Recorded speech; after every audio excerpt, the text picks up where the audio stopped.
आप सभी को प्रणाम। जय श्री राम। मैं हूं ललन ठाकुर वीरेंद्र नेपाल से। आज की इस वीडियो में हम लोग चर्चा करने वाले हैं, कुछ न्यूमेरिकल प्रॉब्लम का सॉल्यूशन करने वाले हैं, जो क्वेश्चन नंबर 15 और 16 का है।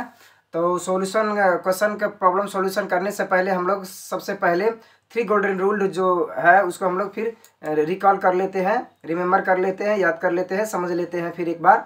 तो 1 नंबर में आता है पर्सनल अकाउंट। उसमें क्या होता है, डेबिट द रिसीवर और क्रेडिट द गिवर।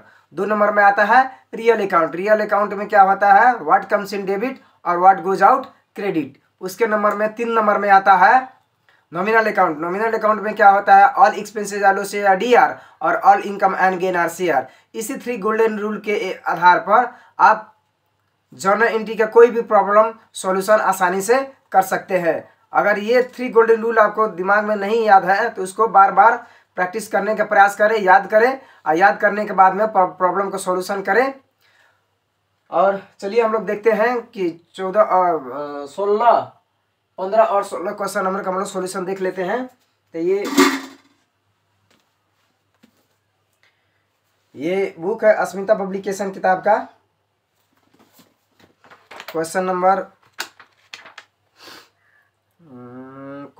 15 और 16। तो 15 के आप क्वेश्चन नंबर देख सकते हैं।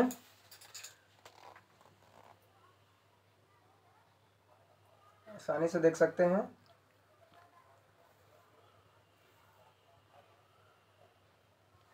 और क्वेश्चन नंबर 16 भी है, 16 भी देख सकते हैं।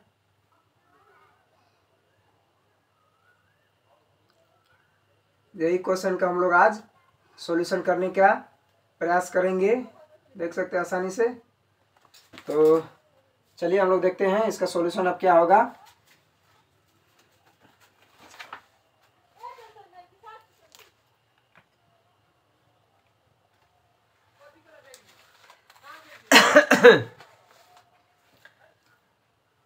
क्वेश्चन नंबर 15 में है। क्वेश्चन नंबर 15 में है, हम आप पढ़ के पहले समझ लेते हैं हम लोग। Consider the following transaction of Thakur. A number में है, started business with cash R 30,000, यानी कि 30,000 रुपया से व्यवसाय शुरू किया गया है। ठाकुर जी हैं जो 30,000 रुपया से व्यवसाय शुरू कर रहे हैं। तो इसके लिए क्या होगा कि cash account D R to capital account. Cash real account है, व्हाट कम्स इन डेबिट, जब व्यवसाय शुरू होता है तो कैश आता है, तो cash account D R to capital account. देने वाला व्यक्ति कौन है, ठाकुर है, इसीलिए उनको ठाकुर कैपिटल लिखिए या कैपिटल अकाउंट लिखिए। तो ऐसे इसको एंट्री है। तो cash account D R 30,000 to capital account. इसमें बिंग में लिख देना है, बिंग में लिखना है being started business with cash.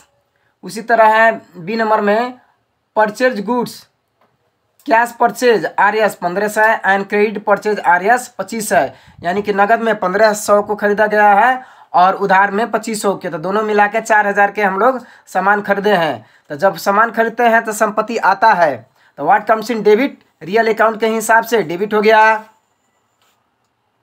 4,000 और पैसा गया 1500।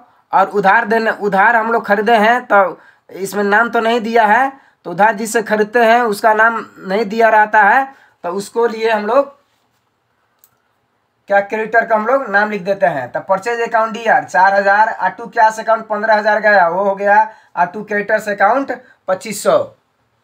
अब इसमें बिंग में क्या लिखना है, बिंग में लिखना है being goods purchased for, being goods purchase cash and credit. C number में है गुड्स सोल्ड, सामान का बिक्री किया गया है, cash sales R S 1,000 and credit sales R S 4,000, यानी कि नगद में बिक्री होता है, उधार में बिक्री होता है। तो नगद में 1,000 के बिक्री किया गया है और उधार में 4,000 के, यानी कि टोटल बिक्री किया गया है 5,000 के। तो सामान जाएगा, सेल्स होगा 5,000 का, कैश आएगा 1,000 का, और उधार किसको बेच रहे हैं तो उसके लिए हम लोग डेप्टर शब्द के यूज कर देंगे। पार्टी का नाम नहीं दिया है तो डेप्टर्स होता है, डेप्टर्स।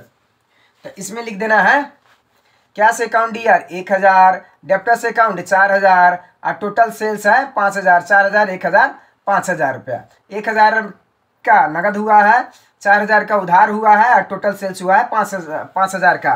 तो बिंग क्या लिख देना है, being goods sold on cash and credit.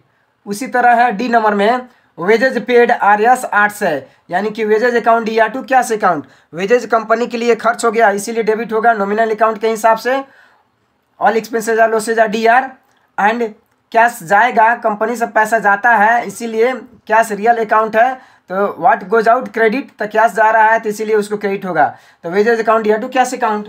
तो इसमें देख सकते हैं cash account D R 400, cash account D R 800 और to cash account 800 being wages paid लिख देना है, नरेशन में लिखना है बीइंग वेजेज पेड। उसी तरह में है ई नंबर में रिसीव्ड कमीशन, तो commission account D R to cash account, commission receive हो रहा है यानी कि कंपनी के लिए आय हो गया, इनकम हो गया, रेवेन्यू हो गया, इसीलिए कमीशन को क्रेडिट किया जाएगा, और कैश आएगा तो डेबिट होगा, और कमीशन के लिए आता है इसीलिए कमीशन क्रेडिट होगा, तो cash account D R to commission account हो गया। तो इसमें है ई नंबर में कैश अकाउंट डी आर 400 और टू कमीशन अकाउंट 400। बिंग में क्या लिखना है, being commission received. F number में है कैश रिसीव्ड फ्रॉम डेप्टर 4000, यानी कि cash account D R to debtors account, तो कैश आ गया डेबिट हो गया, what comes debit real account के हिसाब से, और देने वाला व्यक्ति डेप्टर है तो इसीलिए डेप्टर क्रेडिट किया जाएगा, तो cash account D R to debtors account, तो cash account D R to debtors account हो गया। बिंग में क्या लिखना है, बिंग में लिखना है कैश रिसीव फ्रॉम डेप्टर्स। उसी तरह है जी नंबर में कैश पे टू क्रेडिटर्स, यानी कि साहू को हम लोग पैसा तिर रहे हैं, भुगतान कर रहे हैं, पेमेंट कर रहे हैं, तो creditors account D R to cash account, यहाँ क्रेडिटर्स अकाउंट डी आर 25 है और टू कैश अकाउंट 25 है, being cash pay to creditors. उसी तरह है 16 नंबर में, 16 नंबर में है, आप देख सकते हैं क्वेश्चन नंबर 16 तो हम बताए ही है, फिर एक बार और देख सकते हैं क्वेश्चन नंबर 16 को आसानी से, इधर भी देख सकते हैं आसानी से स्पष्ट रूप से। जनरलाइज द फॉलोइंग ट्रांजेक्शन, इसमें है ए नंबर में Vinay started business with cash 55,000 cash है एंड बैंक बैलेंस है 40,000, तो इस केस में क्या होगा, ये कंपाउंड जर्नल एंट्री है, तो cash account D R and bank account bank balance account D are और टू कैपिटल अकाउंट होगा। तो इसको देखिए एंट्री यहाँ दिया गया है, कैश अकाउंट डी आर 15,000 और बैंक अकाउंट डी आर 40,000, 40 10 50 5 55,000 रुपया हो गया। अब नरेशन में क्या लिखना है, being started business with cash and bank balance, being started business with cash and bank balance. B number में है purchase goods from Radhika, Radhika से सामान खरीदा गया है 15,000 के, paying R S 5,000 cash and rest by cheque, 5,000 नगद दिया जा रहा है और बाकी है जो बैंक से पेमेंट किया जाएगा, भुगतान किया जाएगा। तो इसके लिए देखिए परचेज जब हम लोग खरीदते हैं तो सामान आता है तो what comes in debit, real account के हिसाब से डेबिट होगा, तो परचेज अकाउंट डी आर 15,000 कर देना है, तो परचेज अकाउंट डी आर 15,000 हो गया और टू कैश अकाउंट नगद 5,000 हो गया। अब बाकी जो बचा 15,000 में से 5,000 गया, 10,000 जो हो गया रेस्ट, REST रेस्ट जो बच गया 10,000 तो वो बैंक से पेमेंट होगा। तो बिंग में क्या लिख देना है, being purchase goods from Radhika cash and rest paid by cheque लिख देना है। अब सी नंबर में है rent paid RS 3,500, salary RS 1,500 and wages RS 1,000, ये भी कंपाउंड जर्नल एंट्री है, तो ये एक्सपेंसेज वाला है, ये नॉमिनल अकाउंट के हिसाब से all expenses or losses are D R, all income and gain are CR है, तो इसमें एक्सपेंसेज दिया गया है, रेंट भी एक्सपेंस हो गया, रेंट पेड एक्सपेंस हो गया, सैलरी पेड एक्सपेंस हो जाए, वेजेज पेड एक्सपेंस हो गया, तो तीनों एक्सपेंस को पहले डेबिट कर देना है। तो पहले रेंट है तो रेंट अकाउंट डी आर कर देना है, तो रेंट अकाउंट डी आर कर देना है, सैलरी अकाउंट डी आर कर देना है और वेजेज अकाउंट डी आर कर देना है, तीनों डी आर को जोड़ देना है। तब 35 5 40 10 50 10 60 6,000 रुपया डी आर बराबर CR हो गया।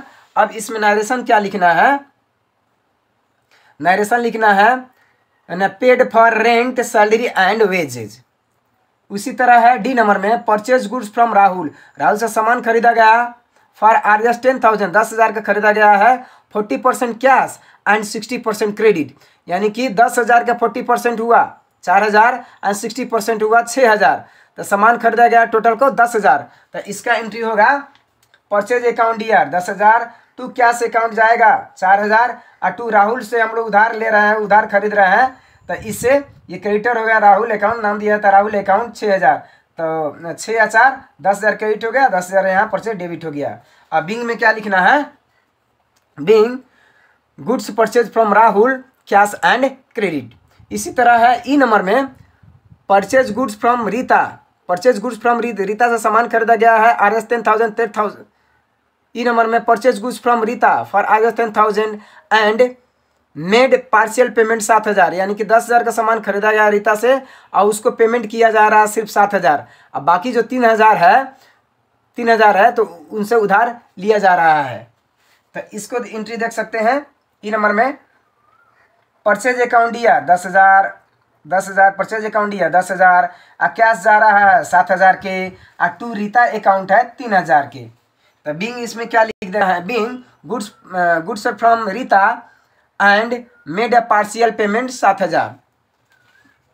ये जो क्वेश्चन हम लोग 15 और 16 का सॉल्यूशन किए हैं, ये पेज नंबर 84 और 85 है। ये अस्मिता पब्लिकेशन बुक के पेज नंबर 84 और 85 में है। आप आसानी से इसमें बुक खरीद कर इसको आप देख सकते हैं, पढ़ सकते हैं। इस वीडियो में इतना ही। अगर वीडियो आपको अच्छा लगे तो लाइक करें, शेयर करें, सब्सक्राइब करें, अपने दोस्तों में भी शेयर करें।